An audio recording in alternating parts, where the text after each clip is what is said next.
Hello, thank you for joining us today for our Changing Point webinar on leading change in family businesses. It's great to have you here for this session. What we'll be looking at today is exploring some of the specific change challenges that often occur as family businesses evolve. We're going to be considering some of the questions that every family business needs to be asking to support change leadership success. And we'll also be looking at what enables culture change across family businesses without losing sight of the founding principles and core identity. And as a family business ourselves here at Changing Point, this webinar topic is something that's particularly close to our hearts. So it's great to be here to have the conversation. To make you aware, you'll see that there's a Q&A box that you can use as we go through today's session to ask any questions that you have. And myself and Peter hope that we'll be having a really rich conversation today with lots of insight and learning shared. So while we will hope to get to some of these questions live in today's session, if we don't get to yours, don't worry, we're going to look to try and respond to the questions where possible as a follow-up to today's webinar. So please do use that box as we go through the session. Okay, for those of you who are new to a Changing Point webinar and joining for the first time, again, thank you for joining us today. My name is Jayne Ruff. I'm a coaching and occupational psychologist. I'm also the managing director and a second generation leader here at Changing Point. And I'm joined here today by Peter Facenna, managing director at Allied Vehicles Group. It's great to have you here, Peter. Thank you so much for joining us today to talk about leading change in family businesses and sharing some of the insights that you have learned along the way leading change within Allied Vehicles Group. Peter, if I could hand over to you just to tell us a little bit more about yourself and introduce us to Allied Vehicles Group, that'd be great. Sure. So I'm Peter Facenna, as you say, Managing Director of Allied Vehicles Group. So we're a family business, second generation I am, and we started business just over 30 years ago. So we celebrated our 30th anniversary last year. The business has really got several parts to it. We are the largest manufacturer of wheelchair accessible vehicles in Europe. We both trade in the UK and in the EU where wheelchair accessible vehicles are concerned. We manufacture taxis, school minibuses, and we also have a large after-sales division where we've got an accident repair centre, a Peugeot and Ford authorised repairer, mobile mechanics all over the UK. And we also have a retail shop which sells power wheelchairs and scooters, and a wheelchair accessible rentals division. We also own and operate Glasgow Tigers Speedway, which is a kind of side project, kind of more a ESG project than anything else, but that keeps us busy at the weekends.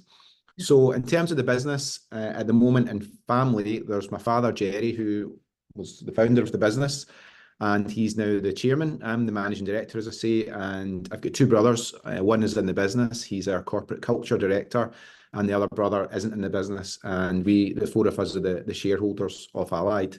This year will be my 25th year at Allied, and I've been managing director for 7 years.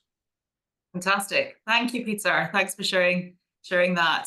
And we thought to set the scene for today's webinar topic, it might be nice to start with a few family business numbers to look at. So we know that approximately 4 million family-owned businesses exist currently in the UK, employing around 12.2 million people.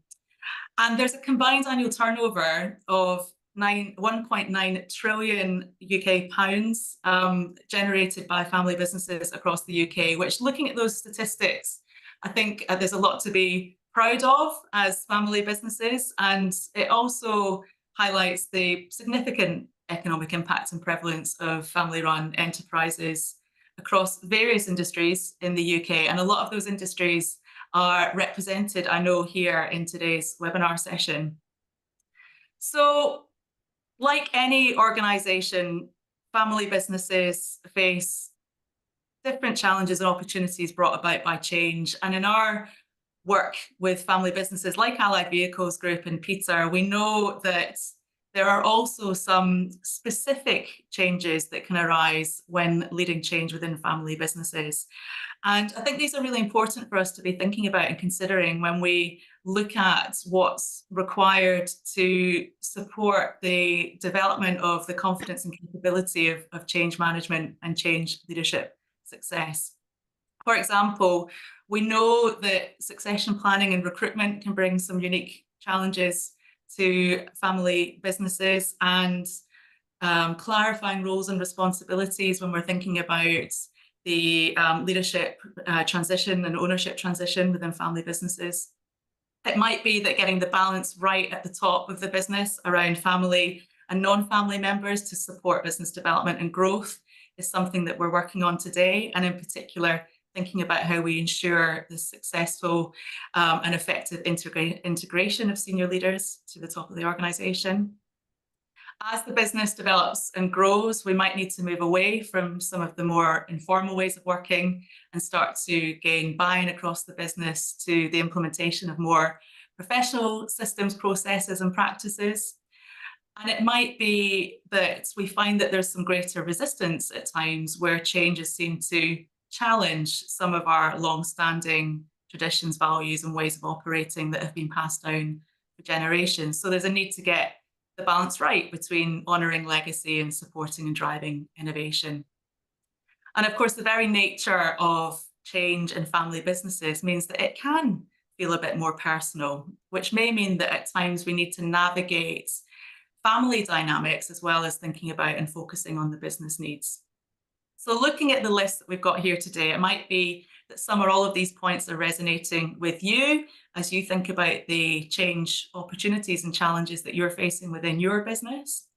And our hope is that through the conversation that we're going to be having today, looking at where Allied Vehicles and ChangingPoint have worked together over a number of years to develop change leadership mindsets and behavioural capability to support Allied through a period of significant change, that we can offer some lessons learned and give some food for thought towards some of the specific change challenges and opportunities that you've brought with you today onto this webinar. So with that in mind, Peter, if I could ask you to set the scene for us, please. Thinking back to 2019, when we first started working together, what were some of the specific change leadership challenges that you faced at Allied Vehicles Group? Well, as a business, we've seen phenomenal growth right from 30 years ago, with only a couple of blips for the financial crisis and then the lockdown. But in 2019, up until that point, we were a very kind of command and control, top-down organisation where generally most decisions would be myself or my father that made them. And by that point, we had over 600 staff, and it just couldn't operate that way. You know, a lot of the word cloud would say some of the things, that's how our staff felt, because, you know, in one hand, we're a very nimble and entrepreneurial business, and that's good. But on the other hand, you know, we weren't particularly good at planning. We didn't have a detailed, you know, strategy that people could get behind. And our staff turnover was about 30% at that point, because we'd just grown at such a rate, and probably we hadn't put in the right structures and made sure that the right behaviours aligned to the values of the business in terms of the management throughout the business.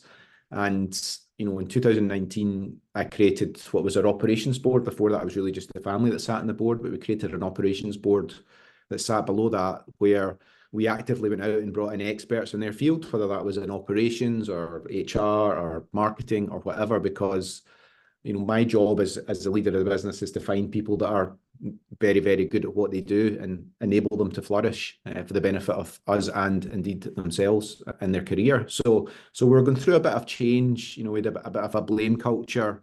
We had silos, just as it says there, and we really needed to fix some of the business because it was very diverse. You know, you'd go into some segments of the business or some departments, and it'd be great, there'd be a phenomenal culture, everyone was working well together, and then you go into others and it'd feel like a completely different business. So it was to make sure we had a more consistent approach towards managing people and really a positive culture. Right. And I know we've talked as well about the challenges that you have, even from a geographical perspective, given the nature of the work. Yeah, because we've grown so quickly, and it's really good that we've been able to stay in Postle Park. That's really important to us. We know it's one of the most deprived areas in the UK, but the way we've bought buildings, you know, we've got different departments that are 400 yards away from another department, and those people generally won't mix. So it's difficult then to break down those silos when they're not interacting or meeting each other for lunch or whatever it might be. So it was always more challenging just the way of the geography of the site. Yeah. Okay. And what was it that you were hoping to achieve through giving some focus to the development of change leadership across the operations board that you put together and allied vehicles more broadly?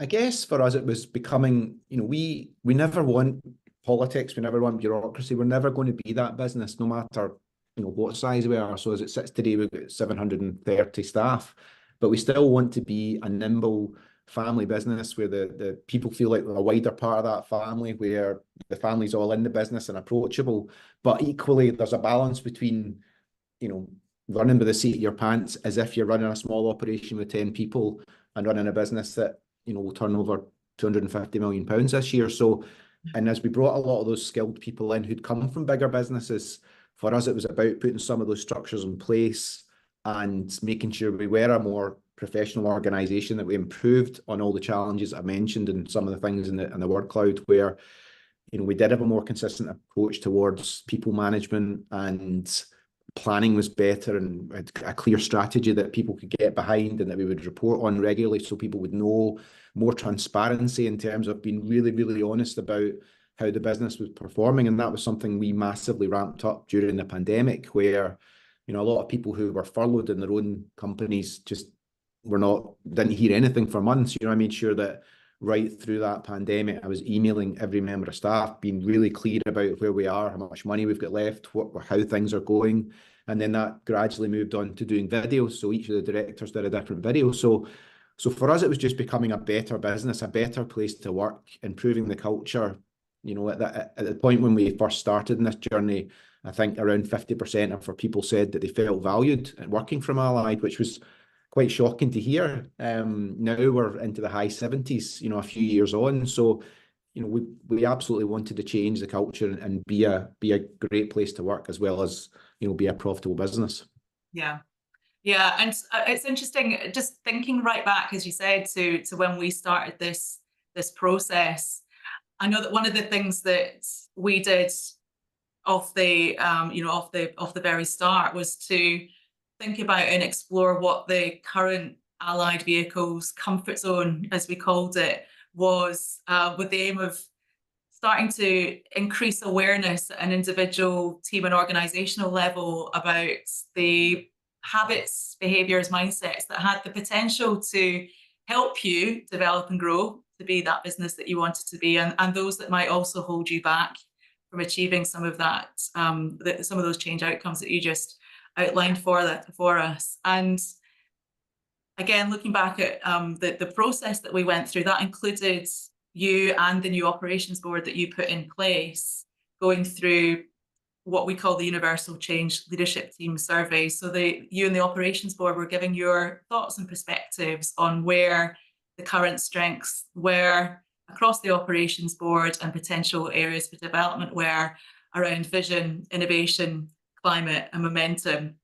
And we got together as an ops board to review the results from this process. And I'm just curious to hear, thinking back to that, Peter, what were some of the habits, behaviours and assumptions that you feel this early stage in the process was able to unearth that's helped you to lay the foundations for some of that true leadership team alignment towards the vision that you had for change? And were there any surprises that came along as part of those conversations?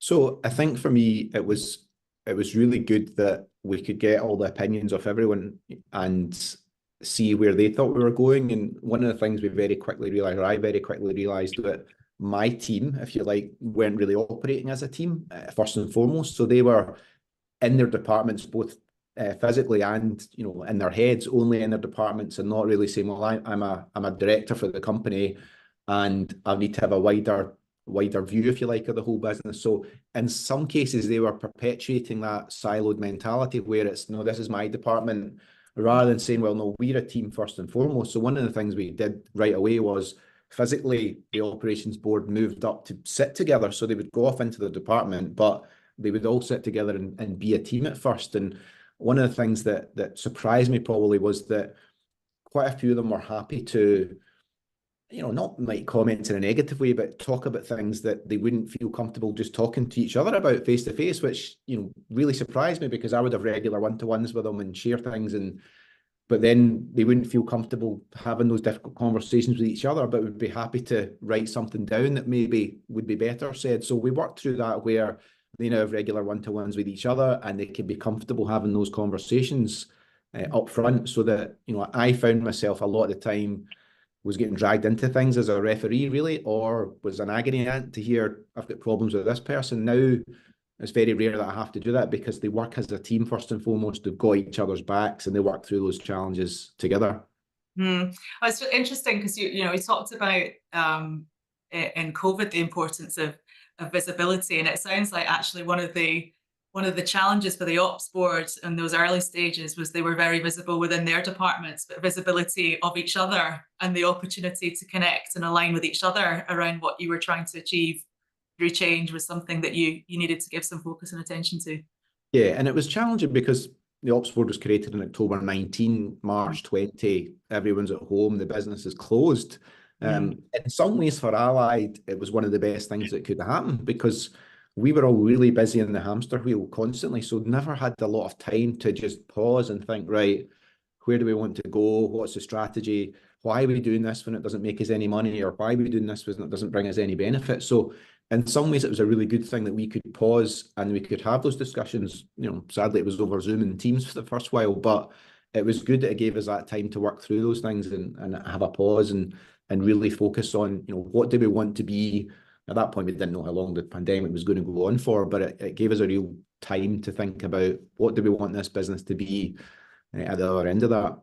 Yeah, absolutely. And related to that, one of the things that we talked about quite a lot in the program was the type of culture that you wanted to create. And, at the time we were talking about creating that culture still within the challenges of COVID, but then beyond that, what was the culture that was actually going to support you as a business and the business that you were looking to try and become? And I know that certainly some of the topics and the areas that we looked at were around how do we get the operations board and then senior leaders beyond the operations board in the business to really live and breathe the values that you see as important to you and supporting you in being the business that you want to be and the business that you want to become, and the role of the ops board and beyond in role modeling those values day to day. We've talked about this recently, Peter, the importance of values within a family business and the evolution of those values. What's your perspective on the benefit of getting your operations board and the business more broadly to think about values, and how has that supported you in cultural change across Allied Vehicles without losing any of the original Allied Vehicles core identity and elements that you wanted to preserve? So I think it's very important. I mean, that's one of the reasons why my brother David is the corporate culture director. It's so important to us that that's his role. He's got an all-encompassing role. He's got a couple of operational departments he looks after, but the main part of his role is around culture and communication. So it's really important to us. And, we never had any values written down. And at that point, we needed to start with something. We needed to start somewhere so that people could then challenge behaviours that weren't aligned to our values. We've recently, and as I said a minute ago, actually, because we didn't have it, some of the senior leaders were perpetuating some of the challenges that we had.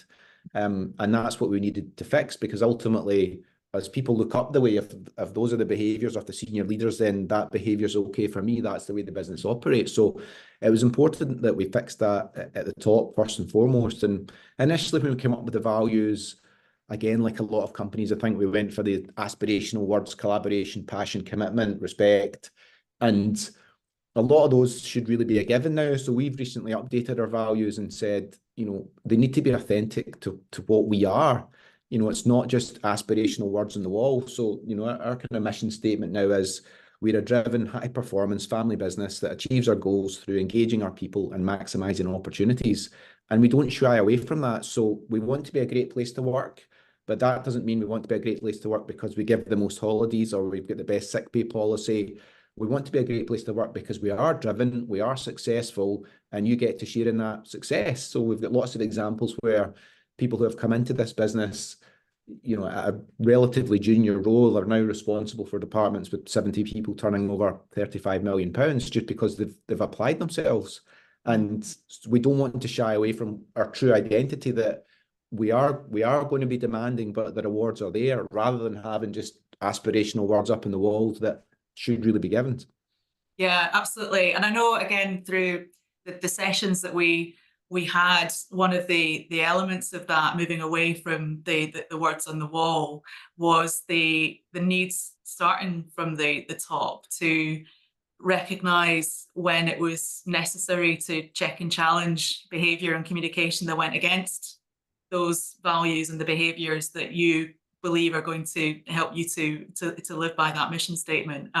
So is that something that you still find yourself doing now as an operations board? Yes, and we, you know, again, at the kind of back end of the pandemic, you know, you can have all the best values in the world and all the best behaviors, but you're only as good as the worst manager you tolerate. It's as simple as that. You know, you can have all these things in the world, but if your people see that you're allowing someone to be a people manager that doesn't live the values, then it's a waste of time. So we made some difficult decisions to train, first of all, and try and turn around, but ultimately remove if people just couldn't get on board. And they might be the best technical person in the world, and that's fine. If managing people wasn't for them, then we would find another role. But you know, yes, we do challenge that. And listen, sometimes you regress. I'm not going to sit here and say everything's perfect. You know, sometimes you regress. Sometimes the family are the reason for that regression as well. Because you can't change your DNA. But it is a journey. You might take one step back and hopefully take two steps forward. So, you know, we absolutely do. You know, we're a much different business, a very different business to how we were a few years ago. And the survey results that we do every year with the staff tell us that. Right. And do you find, I mean, on the point around the role that family can play in the process, do you find that actually having those values in place now helps the non-family members to check and challenge family members with a little bit more ease than perhaps previously? Yes, no, they do, because you can, you know, sometimes you'll be sitting in a meeting with senior leaders or whatever, and you know, someone will say, well, let's just think about this. Is this aligned with who we want to be and all the rest of it? Because you know, we are fast moving, we do make tough decisions from time to time, but we try and do it that, you know, people think we're always fair. First and foremost, we're fair, and you know, we want to be seen as someone that is a good employer and looks after our people and all the rest of it. So yeah, it does allow people to challenge that, but equally it allows us to challenge people as well on the basis that we're not shying away from the fact that we're high performance. We expect high performance. We expect people to be driven. So people need to be on board. That's what the business is. Someone once described it as Allied's a roller coaster, but if you're up for the roller coaster, you'll enjoy it. If you're not, it might not be the place for you. Yeah, brilliant. And related to that, I mean, we talked again as part of the programme around the importance of innovation through change, and in particular, we were looking at and exploring how to build change leadership, agility, adaptability, and bring some of that future focus into how the senior group were working together and collaborating with each other on leading change as a team. How do you get the balance right in a family business between honouring that tradition and driving innovation? And what do you see working well within Allied Vehicles? So I suppose the truth is you don't always get it right. You know, sometimes whether you call it tradition or just the old behaviours of individuals can sometimes come out. And as I say, sometimes you regress. But I think it's important that we need to recognise that to attract and retain the best people, we can't run the business as if we're a garage in Postle Park with 5 people.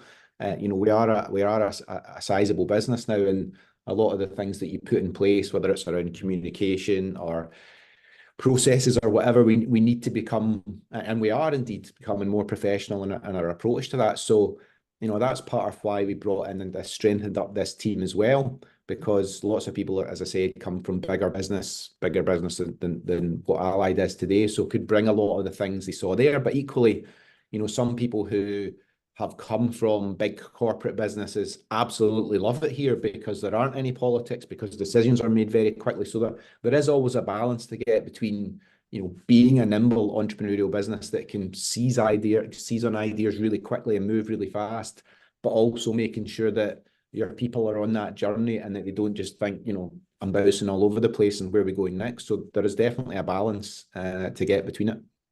And it sounds like actual, you know, right from the get-go as well, being very clear around those expectations and how things work around here, whilst also having that openness to learn from the new blood coming into the business is, you know, is important. So, but, you know, first and foremost, having that clarity of expectations of what it's like to work within Allied Vehicles Group is what will help someone integrate into the business as successfully as possible. Yeah, absolutely. And we know that, you know, we know that younger people today are looking for a different work-life balance than you know, people my age or older than me. So we get that, and we know that people want more flexibility and everything else. So you have to balance those traditions of everyone should be flat out all the time, and we get that, we understand that, and we, you know, we have moved, you know, because pre-COVID we didn't do flexible working. So if someone was working from home, someone's going, well, really, are they really? But now, you know, it's people can work 2 days at home if they can, obviously not in the operations areas. So we have moved a bit with the times on that front.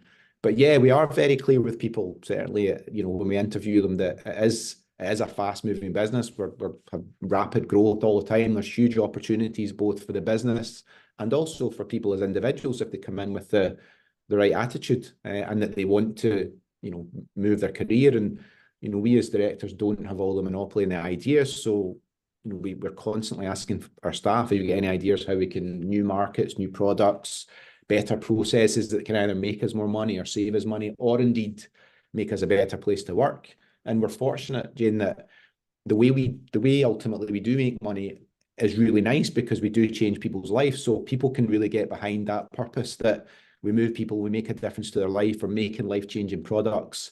So it's, people enjoy the fact that how we make money and how we're in business, the end product of what we produce or the service we provide, they can get aligned to. Yeah, absolutely. The final stage that we looked at together was around momentum. So actually, how do you keep the good work going once you've made the decision to give that focus and attention to change leadership? How do you build the resilience and make sure that you continue to make progress and cascade that change throughout the rest of the organization? What have been your successes in cascading change throughout Allied Vehicles, and are there any lessons learned that you're taking forward in whatever change is to come next? Yeah, I mean, I think it's all very well us at the senior level saying this is what we want the business to be, but ultimately, if you're not out talking to your staff and, you know, because their experience is their experience of what they do every day and the manager that they report to. So, you know, part of the reason, as I say, that we moved my brother into this role was so that we could get under the skin of that. So there's various workshops that we would have in terms of rolling out the values piece and the behaviours, allowing people to feel comfortable challenging those behaviours. And then, as I said, you're only as good as the people you allow to not live out the behaviours that you want. So there's been, you know, that we had to make quite a number of changes on that front to make sure that, you know, first and foremost, people are good people managers if that's the role that they're in. If they're not, there might be another role for them. So for us, it is a constant change, and then the regular staff surveys as well. So we get that feedback, and it's not just the metrics. The metrics are useful, but it's the comments. And what's amazing is we literally get hundreds and hundreds of comments, which is great because it shows people care, because quite often you get apathy in staff surveys. But I mean, we get, I think last survey we got 87% response rate, and then we got hundreds and hundreds of comments. And yes, it gives you lots of work to filter those down, and then you tick off, here's some quick wins or here's some bigger challenges. So, you know, talking to the staff all the time and making sure that it's a collaborative approach to how do we change the culture, what is the culture that we want, and, you know, how do we attract and retain the best people by being a really good place to work as well as being successful and being driven. Mm. And how have you managed that, Peter, now that you are a staff the size that you are? How do How do you maintain that visibility and keep that connection going? It's difficult because, years ago, I would know everyone's name. Now I've got no chance with the number of people we've got. So it's about making sure you walk around the site, you go and talk to people as regularly as you do, as I do. I do a town hall talk every 6 months where everyone gets together and I take them through how the business is performing. And then we do regular videos. So we've got an intranet site that allows people to get discounts off various shops, etc. as well. But either myself or one of the directors will be doing a weekly video. This is how the business is doing. Here's some highlights. Here's some areas of challenge. So I'm a great believer in, don't hide anything. Don't keep anything to yourself. Give people the information, whether it's good or bad or indifferent, and just be honest with them and say, this is how we're doing. Unfortunately, just now in the main for Allied, it's all really positive news. But even when it wasn't, through the dark days of the pandemic, we were very, very honest with everyone. And I think they really appreciated that because as I say, a lot of businesses just, the people didn't hear from them for months and months. So actually that honesty has built a foundation of trust that has, set you up well for changes. Yeah, 100%. And because it wasn't only through the pandemic, our challenges carried on well after that because of the global semiconductor crisis. So even when we opened back up, we then didn't have vehicles to convert, and we had all the staff here. So, we made the difficult decision to retain all the staff, even though at one point we had literally 70 people with nothing to do. But we knew that at some point those vehicles were going to come. We had the orders and we didn't want to have to go and recruit that skill base as well. And I think a lot of other businesses that maybe couldn't take as long-term a view as we did, or that indeed weren't family owned, would have cut right away. Like a lot of the directors were saying, in business we were in, we would have just cut. We didn't. And I think we've really benefited from that, both from the people that were impacted by that, but also the wider staff, because they saw what we did and we stood by those people. And some of them had painting walls and whatever it was we could do, but at least they were still in employment, and they appreciated that. So we do take a kind of long-term view towards everything, and if we need to go back the way, we're always thinking long-term. Yeah, great. And what would you say, having now gone through this process of working together now as a very much a formed operations board, is the biggest lesson learned through the change process that you've been through so far that you'll take on to the changes that are inevitably around the corner next? I think the biggest thing is, getting everyone on board. You can't do it all yourself. You might be the best business leader in the world, but you need people around about you to support you and to be on the same page. And I think pulling everyone together, getting them on the same page, and that's not just at the operations board. We created a new, what we call a leadership group, which is, our broader people managers, of which there's about 80 people. And, we have separate sessions with that group, and we're very, very open. Again, we've provided coaching on how to do good one-to-ones. We make sure, because loads of time in the surveys back in the day, people would say they'd never had a one-to-one. So now everyone in the company makes sure they get a one-to-one. And it sounds pretty basic, but in our business, it just didn't happen. And not just an operational, what you're doing today, what you're doing tomorrow. The coaching is around, how are you? How's your family? What's going on in your life? All that sort of stuff. So I think it's really important to get people all on the same page to say, yes, we want to be successful. Yes, we want to be driven, but we also want people to really want to work at Allied. And if they do work at Allied, we want them to stay, and we want them to have career opportunities that make them want to stay. Yeah, absolutely. And just that, even that style of coaching that you just described there makes me think of really embracing still that family culture, but in a way that scales it to an organization that's now hundreds of people.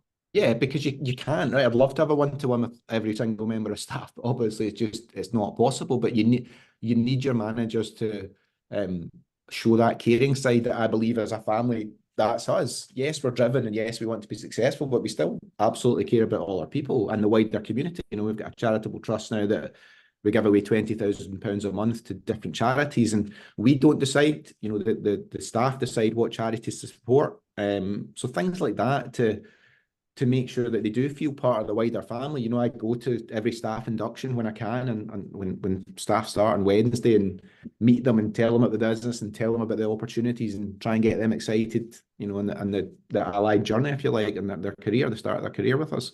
Yeah, fantastic. Fantastic. Thanks, Peter. And we've been talking about the Universal Change Leadership Programme and the outputs of the programme as part of the conversation that we've been having. And as part of the follow-up from today's session, I'll be sharing the case study that gives a little bit more of the specifics around the work that we did together from 2019 up until about 2023. So that's something to look out for as after today's session as part of the follow-up resources and materials that we'll be sharing. If you do have any questions that you'd like to ask either myself or Peter now, then please do use the Q&A box, and we will respond to as many as we can in the time that we've got left available. And as I said, do put any questions that you've got in, because we'll make sure that we come to them as a follow-up as well off the back of the session too. One question that I can see has come in just now is, if I've just started to expand my family business and hire non-family employees, what can I do to make them feel welcome and not left out? Peter, what would your advice be to that?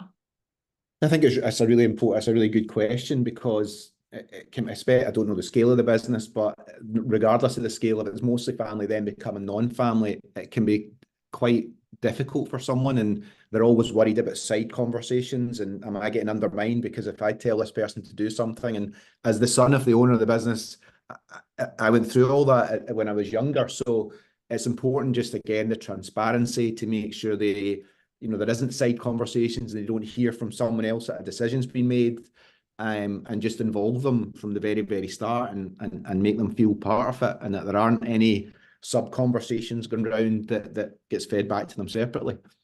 I think that's such a key point, because the reality is I quite often say, thinking about ChangingPoint, that ChangingPoint is almost still in operation around the Christmas dinner table. And, we joke about that, but actually it is a really important thing to be mindful of when you are starting to bring in non-family employees. And I think just checking your own behavior as family members on how you are operating your business and making sure that you have put some boundaries in place around when it's time to talk shop and when it's time to actually step away from the business. I think that's really important, and then to be able to be transparent around that with the wider organization. Another question that's come in: how do you combat the us and them mentality departmentally, i.e. a driving team who are rarely on site and the admin team? Again, Peter, I think that's a good one for you. Yeah, so again, I've got experience of this because we've got 70 odd field sales managers and mobile mechanics all around the country that aren't allied very often. So I think the thing is to make sure that the process is first and foremost drive them as working together to the same objective, because we used to have a situation where my call centre sales staff were hounding the same customer as the guy out in the field was hounding to see who could close the deal first. So we fixed all that and made them, made it going for commonality in the same goal. But ultimately it's and I know it can be difficult, but to try and get them together as often as possible is really important, because you don't get tone in email, phone calls, generally people will work together when they break down those barriers and they get to know each other away from operational roles. So if you are able to do it, get them up and take them bowling or whatever it might be, and a nice dinner, so they get to know those personal relationships. And the really clever ones out in the road are the ones that bring up cakes and donuts and sweets, because they might need that person's support. So getting them to work together and getting them together as often as possible would be my advice, so that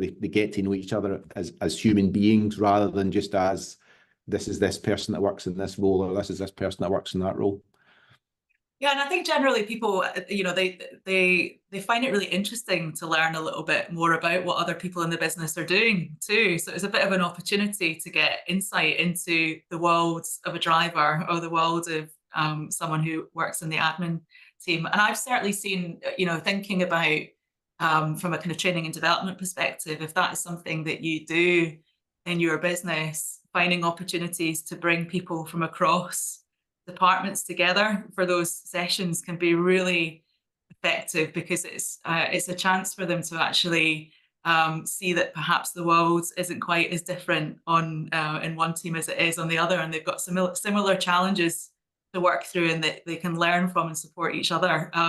So if that is something that you do, then actually bringing, finding the social opportunities to bring people together, but even thinking about more formal opportunities like training and development can be really helpful. Yeah, and one of the our areas is around collaboration. So in that leadership group I touched on, when there's 80 odd people, again, they're quite diverse and might never come across each other. So last time when we got those guys together, we set up a series of challenges all around Allied, and we broke them into groups of 6 people from random departments, and they would go around and they would maybe have to try and repair a panel or change a wheel or count how many Smarties were in a jar, whatever it might be, just to get them working together. And we put that competitiveness part of it. So they would go around the business and they'd collect coins depending on how well they did. And people got to know each other, they were working well together, and they were all, striving for the same thing, to try and win the challenge against another group of their colleagues. So that was pretty good as well. Another question that's come in, do you have any advice for easing potential friction between established management and new generation with bright ideas for change, either family or non-family? It can be difficult, that's for sure. I think open, transparent conversations, whether if there's someone in the business that can facilitate that, great. If not, look at an external facilitator so that it doesn't become an emotional conversation about change and about new ways of working, because I know it's cliched, but there's no bad ideas at the end of the day. If people have got different ideas, yes, you might get the traditional person that goes, it'll never work, we've tried it before, but that's not going to generate more ideas from the person that's created those ideas. So it's making sure that the ideas are talked through, and yes, it might not be right, but at least make the person feel brilliant about the fact that they've thought about a new idea. That would be my advice. Yeah, absolutely. And I think back to what you were saying, Peter, around, even something like the survey that we did as part of this program, and then getting people together around a table to discuss results. Sometimes actually having different ways in which people can put their ideas forward takes the emotional heat out of the conversation as well, and gives you a way to focus on all the different ideas that are put out on the table. Here's another question. My question is about innovation specifically, how you see technological change as a family business. Do you welcome this change, adopt this change, or do you see it as a risky process? No, I mean, we welcome it. So we've got 22 people in my IT department. So we very much are looking at new ways of working, because, just being honest with you, in our business, we have a number of different systems that weren't particularly good at talking to each other, so people would be rekeying and everything else. So, we welcome any technology changes, if you like, that make us a better business. And ultimately, if it makes someone's job a bit easier and takes some of the stress out of their life, and they can do something a bit quicker, then that can only be a good thing as well. So, we've certainly had no pushback from anyone worried about ChatGPT or something taking over their job, and we're not anywhere near that advanced. But no, we welcome, we invest heavily in IT. We've got Salesforce as a CRM system. So for us, we absolutely want to use the latest technology for the benefit of the business and our people. Fantastic. Thanks, Peter. I'm mindful of the time, so I'm going to suggest we have one more question from the chat. And then, as I said, we will make sure that we capture all these questions, and with the recording of the webinar, which will be circulated after today's session, we'll make sure that we share some responses to the questions as well. So if we could end with the question, as a non-family member of staff at a 3-generational family-run company, it can be difficult to handle the dynamics between the family members. Any tips?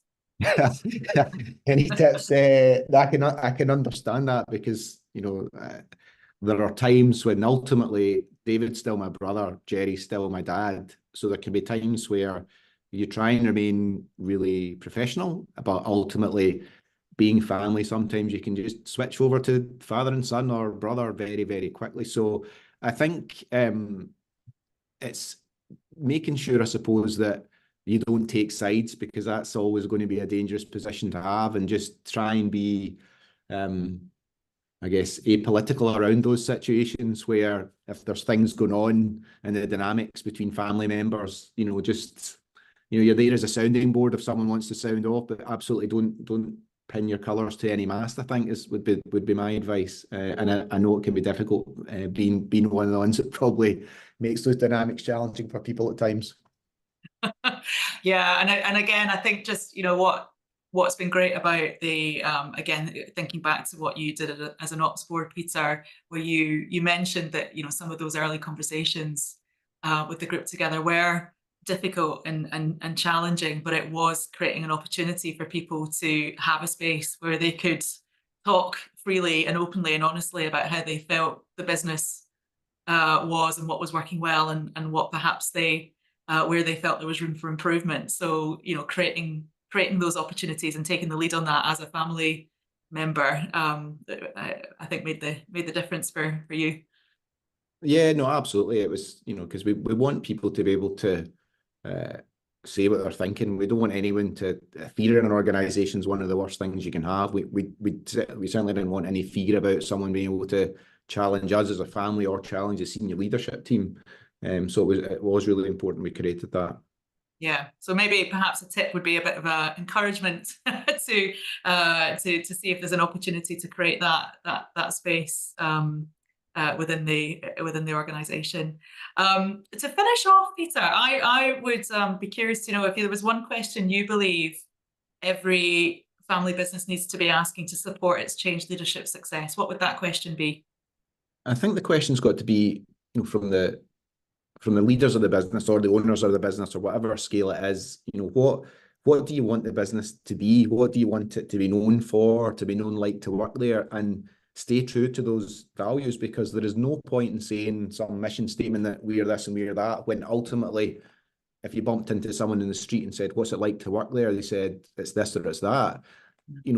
Be true to those values. As I said, that's what we decided to do, where yes, we want to be a really good employer, and yes, we want to be really successful, but that doesn't mean we've got the best flexible working policy. It doesn't mean we give the most holidays. It means that there's huge opportunities for people to come in with the right attitude. We'll provide training, and we'll absolutely get them there. So I think first and foremost, decide what you want to be, and then stay true to that. And there will be regression, as I said. Sometimes that going through change, it's not easy. It's not an overnight thing.